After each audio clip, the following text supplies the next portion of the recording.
We got some slasher characters on a Halloween-themed edition of WWE NXT, but in the end, it was the numbers that got slashed as NXT did its lowest rating on CW. Welcome back, guys, to Fog Wrestling. It's now time to break down the quarter-hour ratings for NXT, which did 588,000 viewers. Now, I know people will say, you're being negative, that's a terrible number. It is what it is. We can't sit here and lie. That number is abysmal. They went to CW expecting 1 million viewers. They're almost already at half of that. And we expected them to maybe go on a run. People were saying, oh, they're going to beat AEW Dynamite week after week after week. And already they've been beaten by a Dynamite that wasn't even that good. So yeah, 588,000, really poor number, especially considering that it was the show after Halloween Havoc. You had your so-called superstars, your mega stars, your Julias, your Stephanie Fakirs, your Sarias, but you know, like we already know, they just don't bring in numbers. They don't draw. They're just women from indie promotions across the world. That's not a star.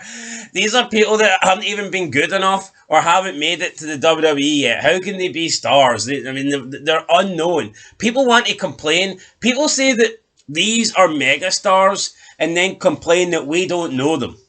If they're megastars, we would fucking know them. It's not on us to know them.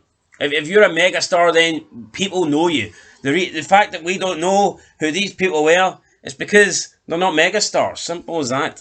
I totally agree. I see megastars, man. I think... see, if you haven't been in WWE and it's 2024, I don't think you simply can be a megastar unless you're from like WCW. We're talking 20 or TNA when it was really good. See when MJF comes to WWE, am I seriously going to label him a megastar?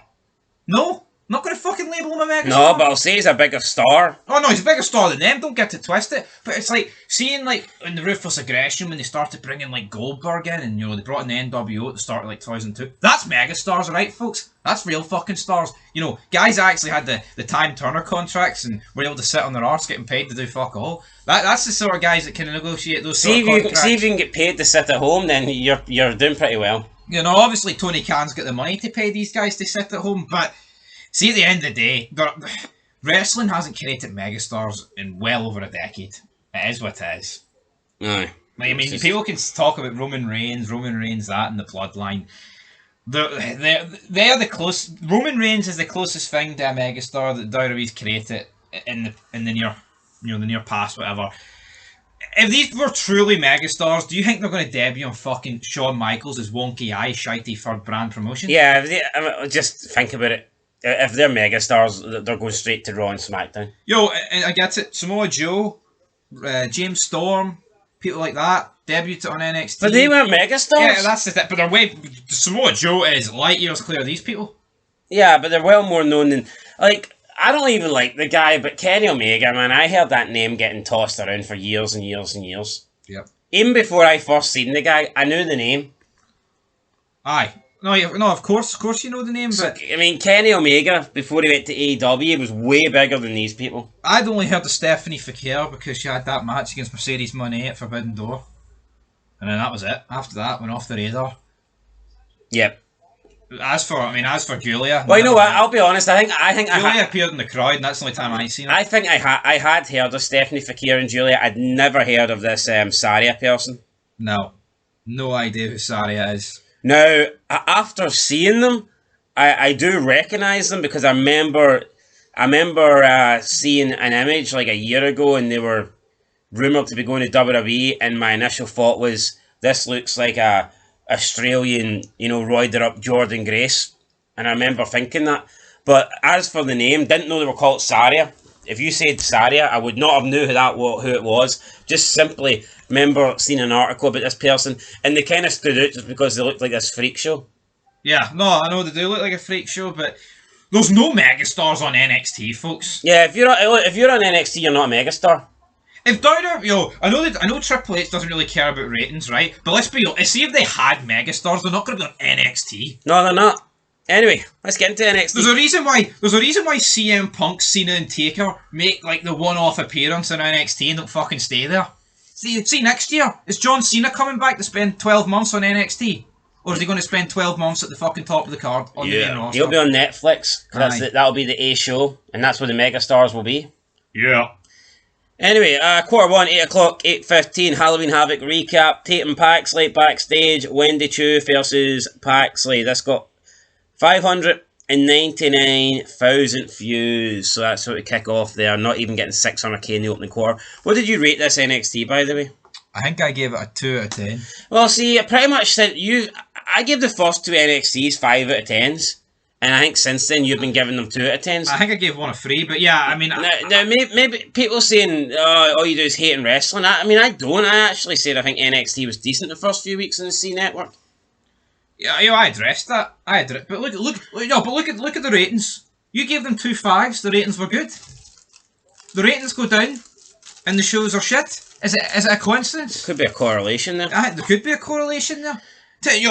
Let's be honest, right? I'm not saying there's never been in the history of wrestling like a show that's lesser rated has been better than a higher rated show. But when you look at the past and see how good the fucking ratings were, and that's when wrestling was good, maybe there is correlation there. Anytime I watch SmackDown, though, I think the only thing worth watching is the Bloodline stuff, and even that kind of bores me. Yeah. No, I know. Anyway, quarter two, 8:15 to 8:30. We get another Halloween Havoc recap. We get Trick Williams and Bubba Ray Dudley live promo. This went down 5% to 572,000, but went up 12% in the key demo. Not a good look here. Your world champ and Bubba Ray Dudley. I get it. They went up in the key demo, but they lost overall.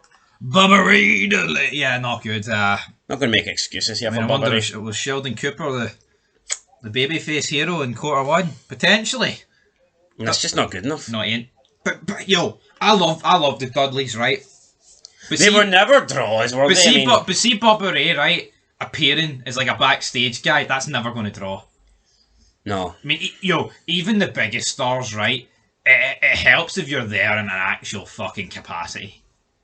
Like, see The Rock coming back for Mania and wrestling matches and actually working a program. That's better than being a part of fucking the Busted Open panel on NXT.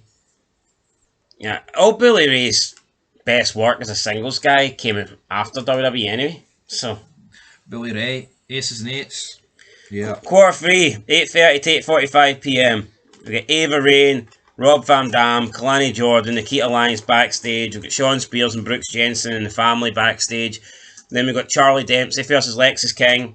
This went up 2% in viewership to 583, but went down 2% in the key demo to 190. So just a little change in the viewership, but a little change in the demo as well. So 2% up, 2% down. Quarter four, we get a continuation of this match. Then we got a Lola Fice promo.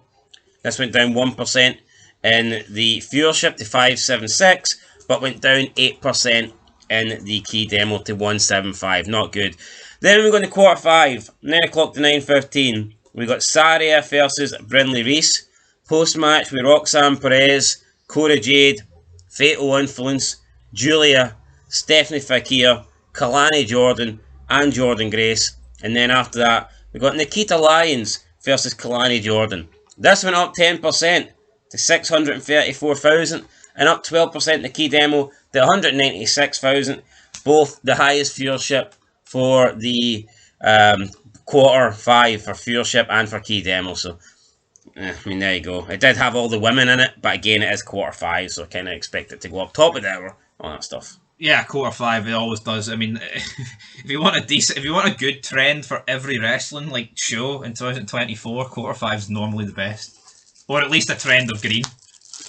Unless it's Dynamite, then just go in quarter. Oh, I will. Yeah, Dynamite. Yeah, by Sheldon Cooper's your man. Quarter six, 9:15, 9:30. Nikita Lyons, Kalani Jordan continued. Then we got Ridge Holland, Ethan Page, Bubba Ray Dudley, and Trick Williams live angle, down 3% to 617,000, and down 2% in the key demo, 192k. Then we're going to quarter seven. It was Jordan, Saria, Julia, Fakir, Grace, and Ripley backstage. We got Jada Parker promo, Liv Morgan, Raquel, Ripley angle, Axiom and Nathan Fraser versus Cedric Alexander and Javon Evans. This went down 6% to 578,000 and down 6% in the key demo.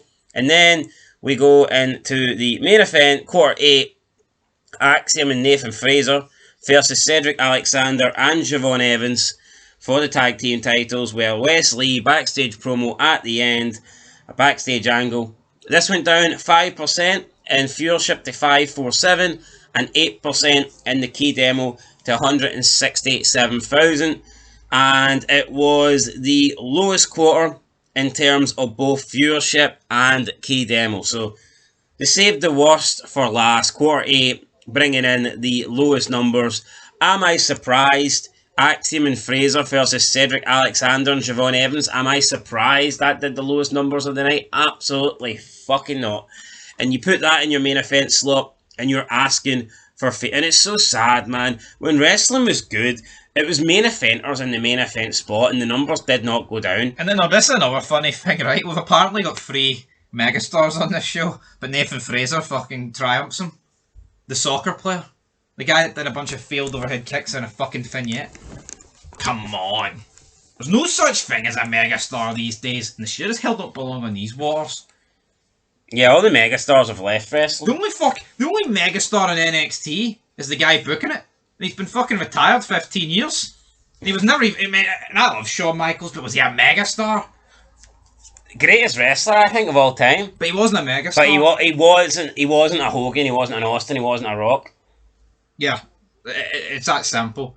I mean, the ratings actually kind of... Honestly... Look at him and Brett. I mean, a lot of people hold them responsible for the ratings drop. Yeah, I mean, I think there was only one period, really, where I think Michaels was, like, the top man. And I think it was, like, late 97. Then Austin just fucking smoked him when he came back for the injury wheel. And I mean, during that period, like, you had the SummerSlam, Bad Blood, Survivor Series. I think at that point, Michaels did feel fucking massive, but, I mean... Yeah, but Michaels... Look how long ago, it's fucking 27 years. Michaels drew more as DX than he did Shawn Michaels. Oh, aye, yeah, absolutely, but, yeah, there's no draws on this.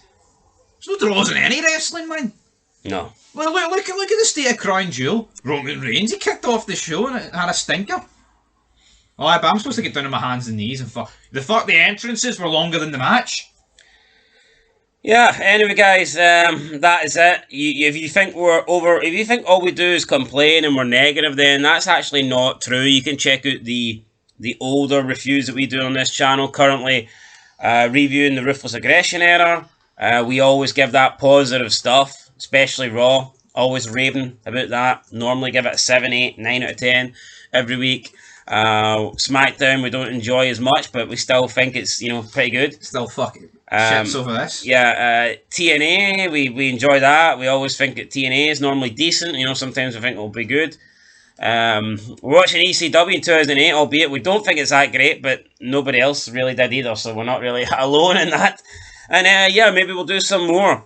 Oh, we'll do some more retro wrestling reviews when the time is right and the time is freed up. Maybe we'll go and watch some other companies.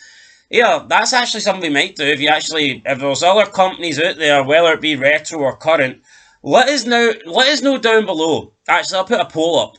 If there's some wrestling companies that we should be checking out. Probably will review Lucha Underground at some point because that was a 4-year thing and it's over.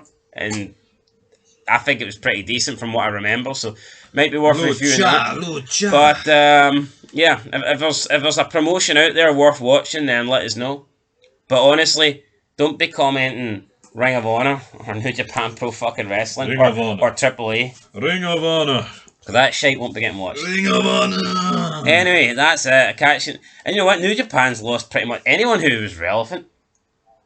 If I was going to watch New Japan, I would have done it when AJ and Jericho were in there. Yeah, I ain't gonna watch it fucking now, am I? Oh, it's tragic, isn't it? Anyway, that's it, guys. Till next time. Peace.